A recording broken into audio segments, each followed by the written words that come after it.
Hello बच्चों, आज की वीडियो में गॉस थ्योरम क्लास 12 का हम लोग पढ़ेंगे। गॉस थ्योरम को पढ़ने से पहले गॉस थ्योरम से रिलेटेड कुछ टर्म्स देखेंगे हम लोग, जैसे आपका area vector. Area vector, area vector क्या होता है? मतलब क्षेत्रफल वेक्टर या क्षेत्रफल सदिश क्या कहेंगे? क्षेत्रफल सदिश या वेक्टर कहेंगे इसको, वही बात है। क्षेत्रफल सदिश या क्षेत्रफल वेक्टर। तो क्षेत्रफल वेक्टर यदि एरिया को केवल लिया जाए तो एरिया एक स्केलर क्वांटिटीज होती है। कौन सी क्वांटिटीज होती है बच्चों? एरिया एक स्केलर क्वांटिटीज होती है। बट जब हम एरिया को किसी सर्टेन डायरेक्शंस में उसके पृष्ठ से बाहर की ओर यदि अवलंब के रूप में एक तीर द्वारा उस एरिया को व्यक्त कर दें तो वह एक क्षेत्रफल सदिश हो जाता है। जैसे ये एक एरिया है, इसकी एरिया कितनी है? ए। अब यदि इसकी सर्टेन एरिया को किसी एक सर्टेन डायरेक्शंस में रिप्रेजेंट हम करते हैं, इसकी स्मॉलेस्ट एरिया लें या लार्ज एरिया लें, तो जो इसका टोटल एरिया है उसे यदि मैं रिप्रेजेंट करूं तो जैसे एरिया इसकी ए या टोटल एरिया इसकी यदि डी ए है, कितनी है? डी ए वैल्यू है इसकी, टोटल एरियाज है। तो इसका जो इसके परपेंडिकुलर इस सरफेस के एरिया रिप्रेजेंट करेगा वो वेक्टर डीए हो जाएगा और यूनिट वेक्टर एन हो जाएगा यहां पे। तो इस तरह से एरिया वेक्टर क्या है? यानी जब किसी भी क्षेत्रफल को किसी सर्टेन डायरेक्शंस में रिप्रेजेंट किया जाए किसी सिंबल के जरिए, किसके जरिए? किसी सिंबल के जरिए, या आप कह सकते हो किसी समतल में क्षेत्रफल के संगत क्षेत्रफल सदिश क्या होगा कि उस पृष्ठ पर जो हम यानी इसके पृष्ठ पर हम कहां बाहर की ओर इंगित कर रहे हैं, डिनोट कर रहे हैं किसे? इसके एरिया को, तो उसे हम लोग क्षेत्रफलीय सदिश कहते हैं। बच्चों क्या कहा जाता है? क्षेत्रफलीय सदिश कहा जाता है। किसे हम लोग क्षेत्रफलीय सदिश कह रहे हैं? आपको अवगत कराया गया कि जो क्षेत्रफलीय सदिश है वो पृष्ठ से बाहर की ओर खींचे गए अवलंब के अंश एक तीर द्वारा व्यक्त किया जा रहा है, और इसकी लंबाई क्षेत्रफल के परिमाण को तथा बाणाग्र जो है वो क्षेत्रफल की दिशा को व्यक्त करता है। कौन सा? यहां पे जो हम लोग देख रहे हैं ये एक एरिया है, मैंने आपको पहले बताया। इसकी एरिया कितनी है? डी ए। बशर्ते इसके पृष्ठ से बाहर की ओर एक तीर के द्वारा इसके एरिया को व्यक्त किया गया, जहां पे इस एरिया, ये जो एरो लगी है, इस एरो की पूरी ये जो लेंथ है, यह लेंथ इसके मैग्नीट्यूड को रिप्रेजेंट कर रही है। और ये जो बाणाग्र है इसका, यह बाणाग्र आपका क्या डिनोट कर रहा है? यह बाणाग्र बच्चों उसके डायरेक्शंस को रिप्रेजेंट कर रहा है। किसे रिप्रेजेंट कर रहा है? उसके डायरेक्शन को रिप्रेजेंट कर रहा है। आपको बताऊं, अब ये vector D A equal to क्या होगा? Vector D A equal to होगा डी ए यूनिट वेक्टर 1, यानी vector D A equal to D A का क्या ले लिया गया? मैग्नीट्यूड ले लिया गया और इनटू यूनिट वेक्टर। अब जो यूनिट वेक्टर है वो एक अवलंब के अंदिश एकांक सदिश है। किसके? इस क्षेत्रफल डेयस के अंदिश एक क्या है? यूनिट वेक्टर है। यूनिट वेक्टर की मैग्नीट्यूड जो होती है 1 होती है। कितनी होती है बच्चों? 1 होती है। अब जैसे आप पीछे वेक्टर एनालिसिस में पढ़े होंगे सदिश विश्लेषण क्लास 11 में, वहां पे आपको मिला होगा आई का मान, जे का परिमाण जो है और के का परिमाण जो है वो बच्चों कितना होता है? 1 होता है। और आई जे के क्या है? एक यूनिट वेक्टर है, परपेंडिकुलर से होते हैं एक दूसरे के। बट अगर किसी सिचुएशन में इनकी जो भी जिस भी एंगल पर आएंगे उसके अकॉर्डिंग इनकी वेक्टर और स्केलर मल्टीप्लिकेशन किया जाता है। तो अभी हम लोगों ने क्या जाना?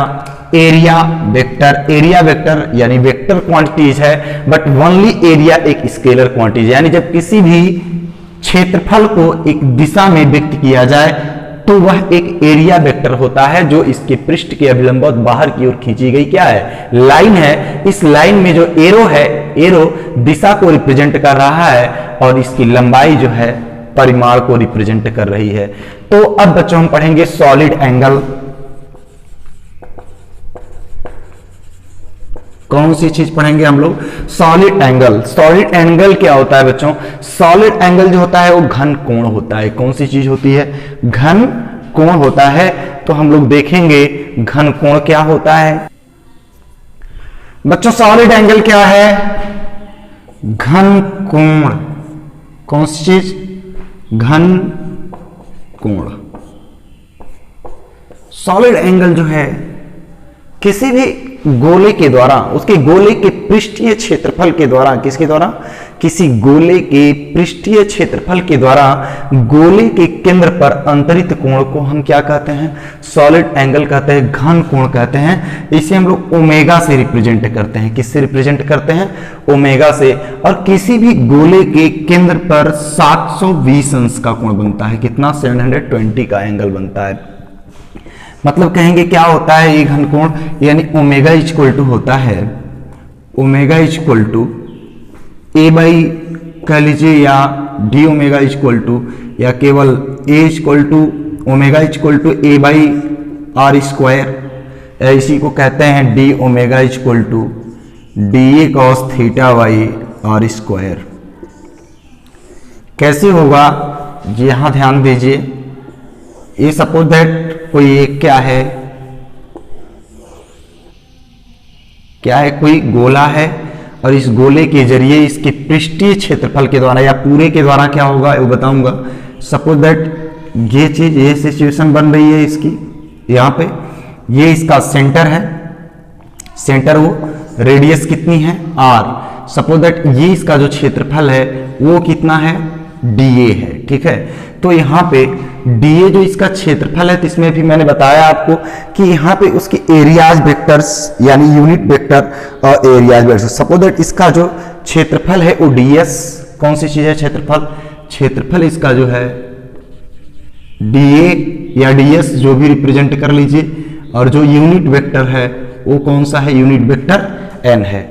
यानी जो इसके पृष्ठ से बाहर, कहां पे, इसके पृष्ठ से बाहर जो यूनिट वेक्टर है और उसके बीच का एंगल कितना हो, थीटा हो। कितने का हो, यानी अब यहाँ पे जो एंगल बन रहा है वो हम लोगों का जो ये थीटा बना है, यानी इसको घन कोण यानी क्या कहेंगे, डी ओमेगा कहेंगे। तो डी ओमेगा इक्वल टू क्या हो, इसके बीच का एंगल कितना हो, थीटा। तो इस सिचुएशन में डी ओमेगा इक्वल टू कितना, equal to D omega equal to ये होगा D A cos theta by R square. D A cos theta by R square मिलेगा। आप ये ध्यान रखेंगे।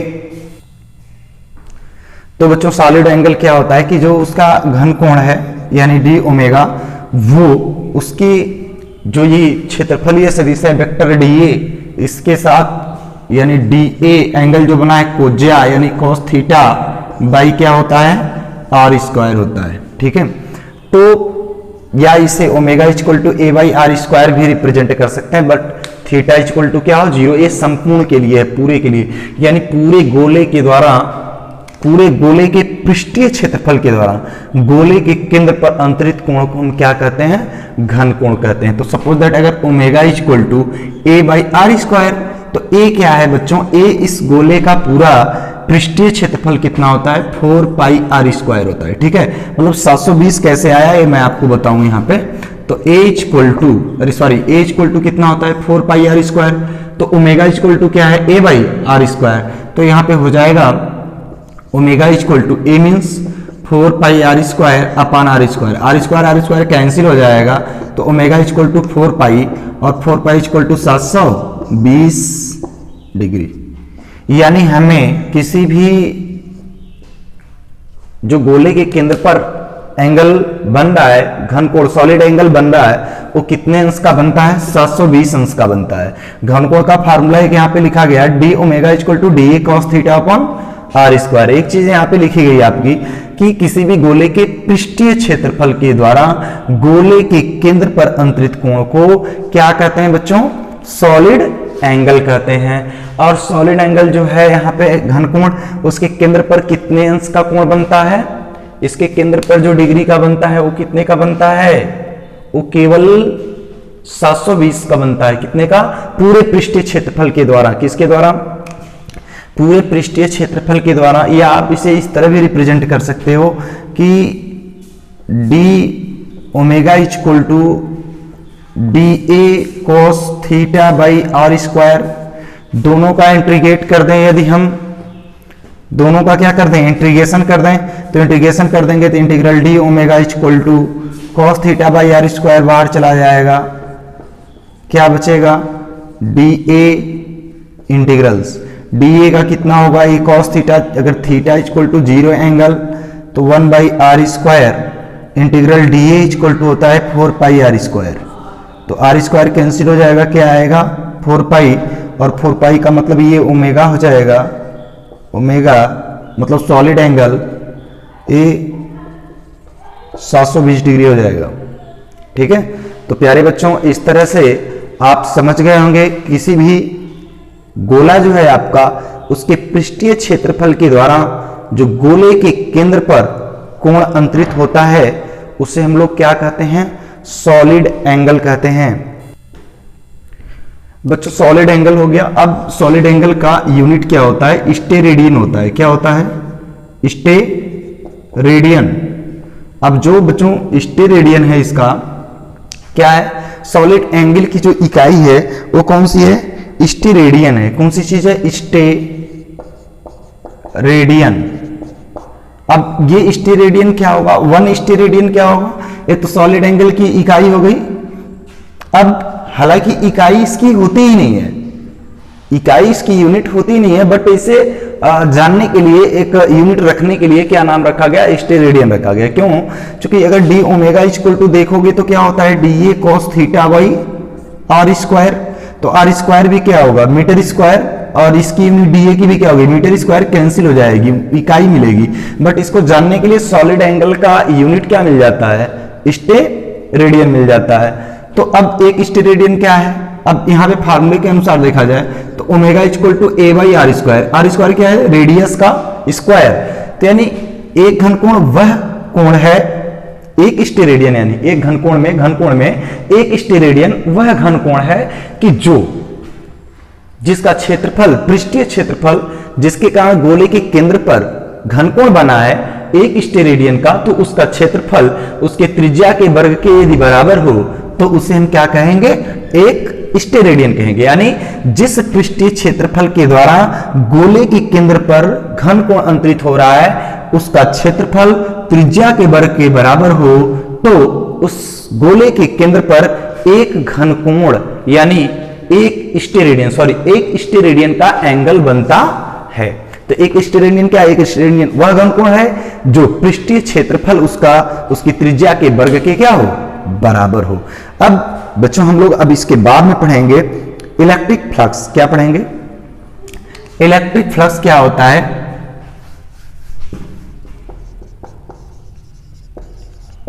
इलेक्ट्रिक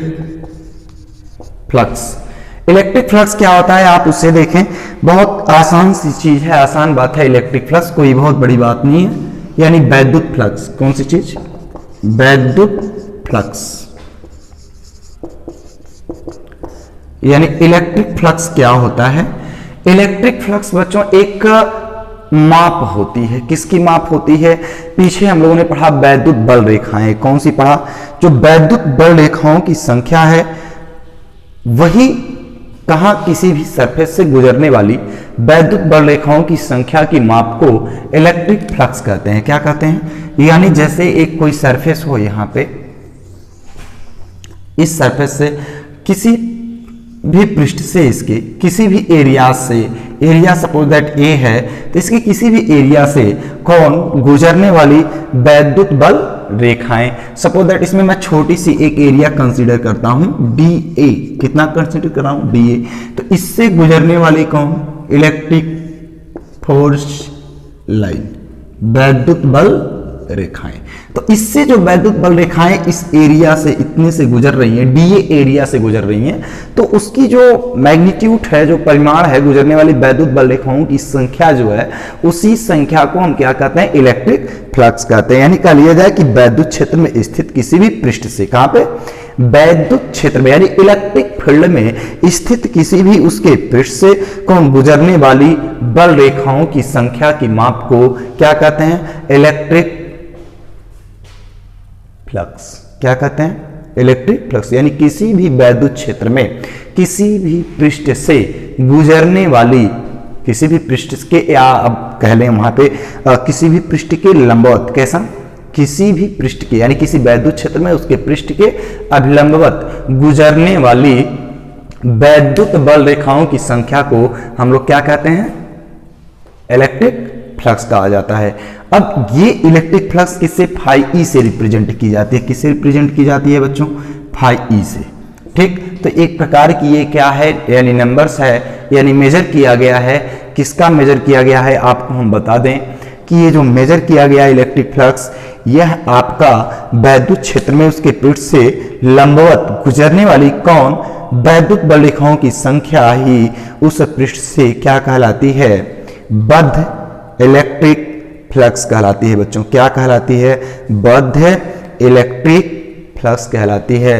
तो मैं आपको बता दूं कि सपोज दैट ये इलेक्ट्रिक फील्ड जो है इसका वो ई है, क्या है, तो फाई ई इक्वल टू क्या हो जाएगा, फाई इक्वल टू हो जाएगा ई, एरियाज कितना था, डी ए, अब वेक्टर ई और एरिया वेक्टर्स, एरिया वेक्टर अगर होगा हमारा ये तो वेक्टर क्वांटिटीज होगा।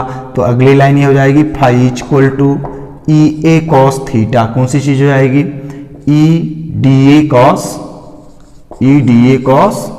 थीटा। ठीक, अब ये phi equal to E A cos theta या इसके संपूर्ण पृष्ठ से गुजरने वाली वैद्युत बल रेखाओं की संख्या की माप अगर बात कर रहे हो इस पूरे एरिया से, तो वो हो जाएगा आपका phi E equal to close integral E D A cos theta. क्या होता है, अगर आप पूरे पृष्ठ, ये जो क्लोज इंटीग्रल है, बंद समाकलन है, ये पूरे सरफेस को रिप्रेजेंट करता है। यानी पूरे सरफेस से गुजरने वाले, पूरे पृष्ठीय क्षेत्रफल से गुजरने वाला वैद्युत बल रेखाओं की संख्या की माप क्या कहलाती है, वैद्युत फ्लक्स कहलाती है। कौन सी चीज कहलाती है बच्चों, इलेक्ट्रिक फ्लक्स कहलाती है। बच्चों एक पॉइंट और भी ध्यान देना होगा कि जो हमने बात कही कि किसी भी पृष्ठ के वैद्युत क्षेत्र में किसी भी पृष्ठ के अभिलंबवत गुजरने वाली वैद्युत बल रेखाओं की संख्या की माप को हम क्या कहते हैं, वैद्युत फ्लक्स। जो phi equal to vector E dot D A या phi equal to E D A cos theta.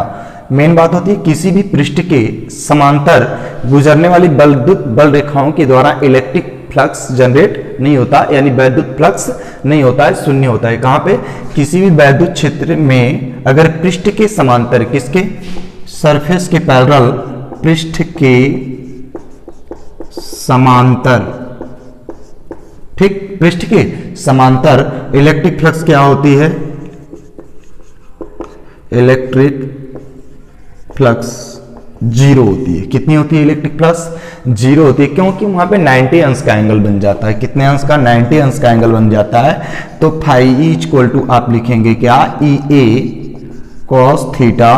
तो कॉस थीटा की वैल्यू कितनी हो जाएगी, 90। तो क्या मिल जाएगा आपको, फाई इक्वल टू जीरो।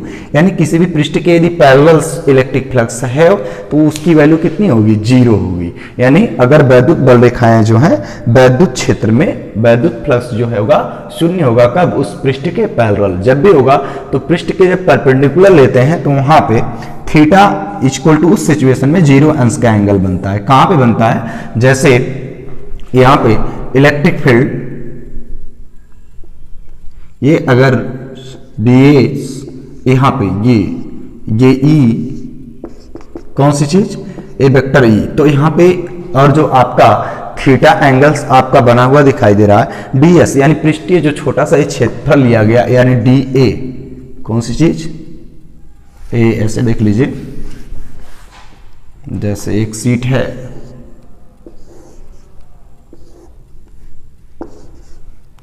यहाँ पे छोटा सा एरियाज है, ये इलेक्ट्रिक फील्ड है,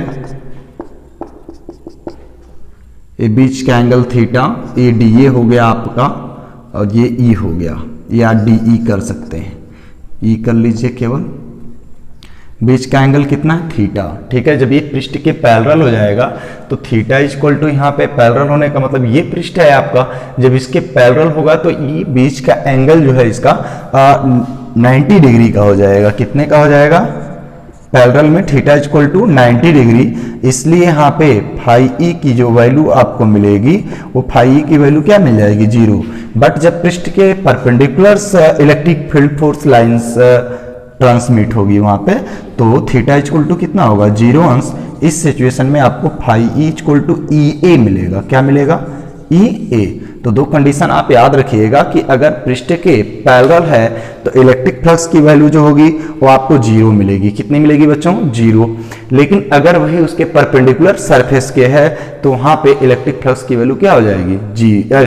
परपेंडिकुलर सरफेस के यदि इलेक्ट्रिक फोर्स लाइंस गुजर रही है तो वहां पे ई ए मिलेगा। क्या मिलेगा? ई ए। लेकिन अगर पैरेलल होगी तो क्या मिलेगा? 0। चलिए नेक्स्ट, अब हम लोग आगे की ओर चलते हैं। आगे क्या होगा यहाँ पे? जैसे मैंने अभी आपको बताया है यहाँ पे, एक मिनट,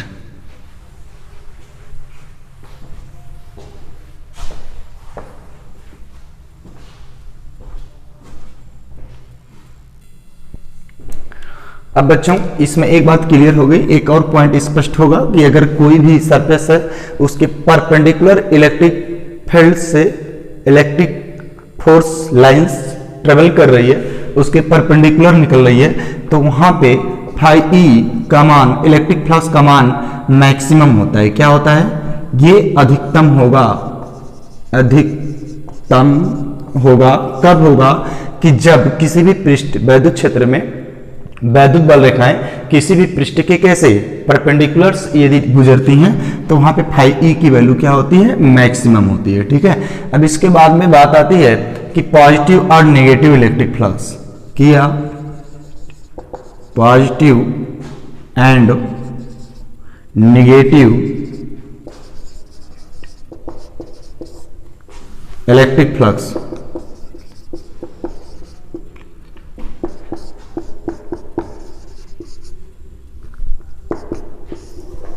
ठीक, positive and negative electric flux क्या होता है? पॉजिटिव, जैसे मेरे पास अगर कोई पॉजिटिव चार्ज है तो इसके सरफेस के परपेंडिकुलर इलेक्ट्रिक फोर्स लाइंस निकलती है, डिराइव्ड होती है। बट अगर नेगेटिव चार्ज है, नेगेटिव चार्ज में क्या होता है? इसके सरफेस पर परपेंडिकुलर आती है। ठीक, ये सिचुएशन बनती है। तो अगर पॉजिटिव चार्ज है तो उससे बाहर की ओर जाती है वैद्युत बल रेखाएं, अगर वहां पे नेगेटिव है तो कहां की ओर आती हैं? अंदर की ओर आती हैं। तो यदि ऐसी कोई सिचुएशंस है जो किसी भी पृष्ठ पर आपकी इलेक्ट्रिक फोर्स फील्ड लाइंस जो है वो बाहर की ओर जा रही है, कहां की ओर जा रही है? बाहर की ओर, तब आपका पॉजिटिव कौन सा, यानी जब कहां की ओर जाएगी? वो बाहर की ओर जाएगी, तो क्या होगा? पॉजिटिव होगी, पॉजिटिव इलेक्ट्रिक फ्लक्स होगा। इलेक्ट्रिक फ्लक्स कब? जब वैद्युत बल रेखाएं कहां की ओर जाएंगी? बाहर की ओर, आउटर साइड, बाहर की ओर। कौन सी चीज? बाहर की ओर यदि वैद्युत बल रेखाएं निकल रही हैं किसी पृष्ठ से वैद्युत क्षेत्र में, बाहर की ओर यदि वैद्युत बल रेखाएं निकल रही हैं, तब वहां पे आपका जो इलेक्ट्रिक फ्लक्स होगा बच्चों वो क्या होगा? पॉजिटिव होगा। और नेगेटिव कब होगा? नेगेटिव इलेक्ट्रिक फ्लक्स बच्चों नेगेटिव तब होगा कि जब अंदर की ओर आएंगी। कहां की ओर? अंदर की ओर। कहां पे? यानी जब वैद्युत बल रेखाएं कहां की ओर आएंगी? अंदर की ओर आएंगी उस सरफेस पर परपेंडिकुलर, तो वहां पे इलेक्ट्रिक फ्लक्स जो होता है नेगेटिव होता है। और जब बाहर की ओर जाती है तब क्या होता है? पॉजिटिव होता है।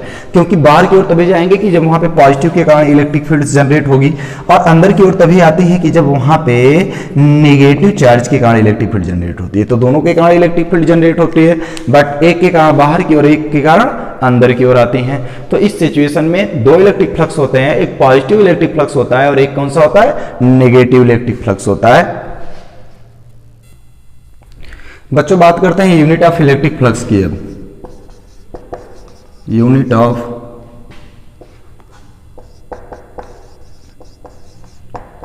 इलेक्ट्रिक फ्लक्स क्या जानते हैं हम लोग? वैद्युत फ्लक्स का मात्रक यानी unit of electric flux equal to क्या होगा? जैसे भी आपने पढ़ा phi E equal to E A, तो ई की वैल्यू जो होती है न्यूटन पर कूलाम होती है। क्या होती है? न्यूटन प्रति कूलाम। और ए का क्या होगा? Metre square. ठीक, यानी आपने देखा कि फाई इक्वल टू ई होता है तो वहां पे यूनिट क्या होगी? ई की वैल्यू क्या होगी? न्यूटन पर कूलाम इनटू मीटर स्क्वायर। आगे इसको लिख सकते हो न्यूटन कूलाम पे -1 मीटर स्क्वायर, या कूलाम जो क्यू इक्वल टू क्या होता है? I T. यानी कूलाम को क्या लिख सकते हो? कूलाम जो यूनिट होगी वो होगी एम्पियर इंटू सेकेंड। कौन सी चीज? Ampere into second. तो यहां पे हम लिख सकते हैं न्यूटन को क्या? किलोग्राम मीटर सेकेंड पे -2 पावर। कूलाम को क्या लिख सकते हैं? Ampere second. तो दोनों पे क्या हो जाएगा? -1 हो जाएगा। और क्या? Metre square. तो आ जाओ किलोग्राम मीटर, या तो वैसे तो न्यूटन पर कूलाम मीटर स्क्वायर हो ही गया यूनिट ऑफ इलेक्ट्रिक फ्लक्स, लेकिन यहाँ पे एसआई सिस्टम में चलते हैं हम। एमकेएस पद्धति में क्या होगा? तो kilogram metre to the power 3 second to the power भी कितना हो जाएगा? सेकेंड टू द पावर -3 और ए के पावर -1 हो जाएगा। एक कहाँ पे, यदि इसे हम एसआई सिस्टम में डिनोट करें, एसआई सिस्टम में लेकर के आए, लेकिन इसमें से कौन कौन सी चीज़ें आपको किस तरह से मिल रही हैं ये आप ध्यान से देखें। कि न्यूटन को क्या लिखें? किलोग्राम मीटर सेकंड पे -2।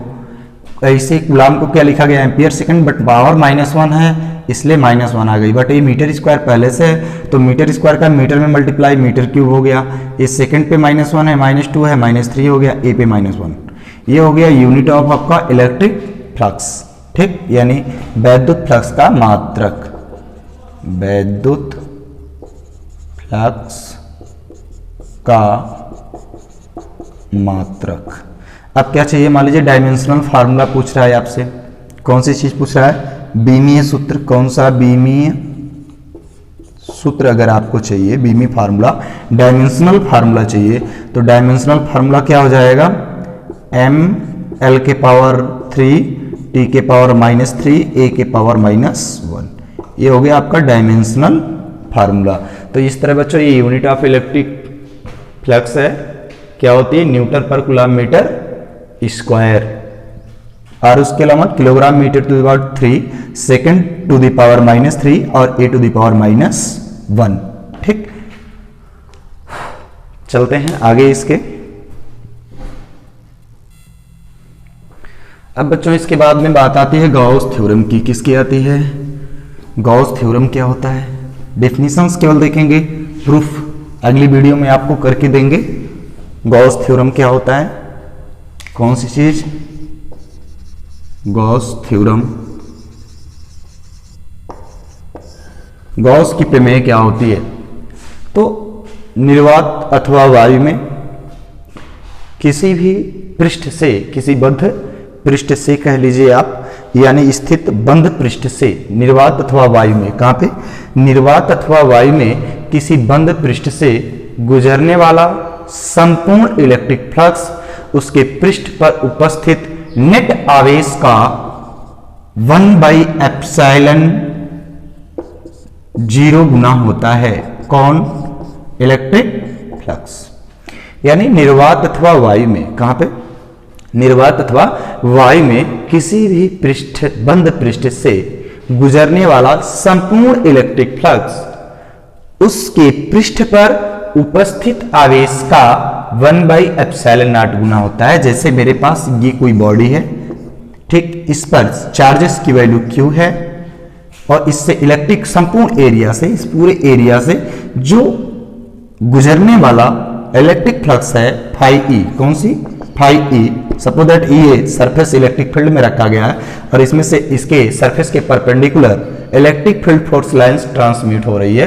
तो इस सिचुएशन में यहां पे क्या होगा कि फाई संपूर्ण जो इलेक्ट्रिक फ्लक्स है वो इस पर उपस्थित चार्ज, इसके सरफेस पर टोटल उपस्थित चार्ज का 1/ε0 गुना होता है, यानी phi equal to Q by कितना होता है, एप्सिलॉन नॉट होता है। कितना है बच्चों, phi equal to Q by epsilon naught होता है। अब फाई इक्वल टू और क्या पढ़ा गया हम लोगों ने, फाई इक्वल टू पढ़ा गया क्लोज इंटीग्रल, मतलब पूरे सरफेस से E D A cos theta, या थीटा इक्वल टू 0 एंगल की सिचुएशन में phi equal to close integral E D A क्या पढ़े आप, अगर phi equal to close integral आपने ई डी ए पढ़ा है तो इस तरह से पढ़ा ये चीज, तो यहाँ पे ये एक लाइन में हो सकता है phi equal to close integral E D A vector और इक्वल टू क्यू बाई